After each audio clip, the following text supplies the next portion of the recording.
नमस्कार, मी डॉक्टर साधना. आरोग्य साधनामध्ये तुमचे खूप खूप स्वागत. चांगल्या आरोग्यासाठी पोषक तत्वांची म्हणजे न्यूट्रिशनची खूप आवश्यकता असते. न्यूट्रिशन म्हटलं की सध्या सुपरफूडचा बोलबाला आहे. सुपरफूडमध्ये सगळ्या प्रकारच्या बिया, सगळ्या प्रकारचे सीड्स यांचा समावेश होतो. सध्या एखाद्या आपण पेशंटला म्हणालो की तुम्ही तुमच्या आहारामध्ये पौष्टिक आहार सुरू करा, तर आपण हे वाक्य बोलायच्या आधी, त्यांच्यापर्यंत पोहोचण्याच्या आधीच तिकडनं उत्तर येतं, मॅडम आम्ही आमच्या आहारामध्ये sunflower seeds, pumpkin seeds, sabja seeds, chia seeds यांचा समावेश ऑलरेडी सुरू केलेला आहे. तर सगळ्यांना सगळ्या प्रकारचे सीड्स सध्या माहिती झालेले आहेत. काही दिवसांपूर्वी म्हणजे काही वर्षांपूर्वी शहरातल्या लोकांना ह्याचे भोपळ्याचे बिया, सनफ्लावरच्या बिया, सूर्यफुलाच्या बिया ह्या त्यांनी बघितलेल्या नव्हत्या, पण त्यांनी आता त्यांच्या आहारामध्ये ह्याचा समावेश सुरू केलेला आहे.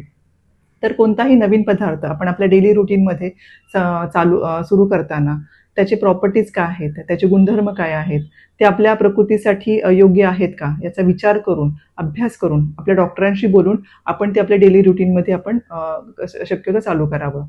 तसाच विचार आपण ह्या सीडच्या बाबतीतही करायला हवा.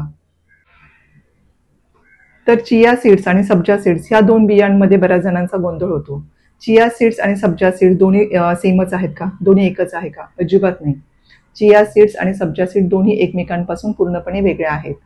चिया सीड्स ह्याचं ओरिजिन मेक्सिको आहे, तर सब्जा सीडचं ओरिजिन भारत आहे, म्हणजे त्या भारतामध्ये उत्पन्न त्याचं केलं जातं. चिया सीडचं लॅटिन नेम आहे सॅल्विया हिस्पॅनिका. सब्जा सीडचं लॅटिन नेम आहे ऑसिमम बॅसिलिकम. चिया सीड्सला चिया सीड्सच बोललं जातं. सब्जा सीड्सला मात्र फालुदा सीड्स, बेझिल सीड्स किंवा वन्य तुलसी बीज असं बोललं जातं. सब्जा बी काळ्या रंगाचे असतात. चिया सीड्स मात्र काळ्या, पांढऱ्या, ग्रे किंवा ब्राऊन रंगाच्या असतात. सब्जा सीड्स आपण अर्धा तास भिजवल्यानंतर त्या जेलसारख्या फुगतात. चिया सीड्स मात्र सेवनासाठी आपल्याला त्या 3 ते 4 तास किंवा रात्रभर भिजवून ठेवाव्या लागतात. साधारण सब्जा बीज आणि चिया सीड्स दोन्ही मी अर्धा तास भिजवले. हे सब्जा बीज आहेत जे भिजवल्यानंतर जरा ग्रे कलरच्या होतात त्या आणि जेलसारख्या छान फुगतात. चिया सीड्स मात्र अर्धा तास भिजवणे त्या फारशा स्वेल होत नाहीत. सब्जाच्या बिया मधुर, स्निग्ध आणि शीतगुणाच्या आहेत. त्या उत्तम हीट बॅलन्सिंगचं काम करतात. हातापायांची आग होणे, लघवीला जळजळ होणे, युरिनरी ट्रॅक्ट इन्फेक्शन असणं ह्यामध्ये सब्जाच्या बिया आपण उत्तम प्रकारे वापरू शकतो. त्याबरोबरच त्याच्यामध्ये फायबर्स असल्यामुळे कॉन्स्टिपेशन, फ्लॅच्युलन्समध्ये त्याचा उपयोग होतो.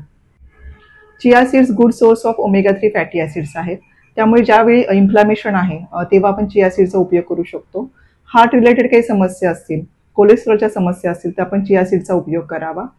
चिया सीड्समध्ये कम्प्लीट प्रोटीन म्हणजे 9 प्रकारचे इसेन्शियल अमायनो ॲसिड्स आहेत, त्यामुळे चिया सीड्स जेव्हा प्रोटीनची गरज असते तेव्हा चिया सीडचा उपयोग करावा.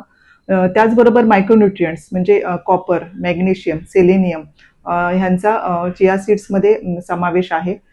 डायबिटीजमध्ये आपण चिया सीड्सचा उपयोग करू शकतो. खूप वेळापर्यंत ग्लुकोज लेवल मेंटेन ठेवण्यासाठी चिया सीड्सचा उपयोग उत्तम होतो. सब्जा बीज आपण वापरताना अर्धा तास पाण्यामध्ये भिजवून पाण्यामध्ये, दुधामध्ये, लिंबू पाण्यामध्ये, फालुद्यामध्ये किंवा कोकोनट वॉटरमध्ये घालून आपण पिऊ शकतो. कैरीच्या पाण्यामध्ये घालून आपण ग्रीष्म ऋतूमध्ये वापरू शकतो. चिया सीड्स मात्र आपण रात्रभर भिजवून किंवा ड्राय रोस्ट करूनच वापरावे. अशा प्रकारे दोन्ही सीड्स, चिया सीड्स आणि सब्जा सीड्स दोन्हींचा आपल्या आपल्या वेगवेगळ्या प्रॉपर्टीज आहेत. आपल्या गुणधर्मामध्ये ते ग्रेट आहेत, पण आपल्या तब्येतीसाठी, आपल्या प्रकृतीसाठी ते किती फायदेशीर किंवा किती नुकसानकारक आहे त्याचा विचार करून, त्याचा अभ्यास करून आपण आपल्या आहारामध्ये त्याचा समाविष्ट करावा.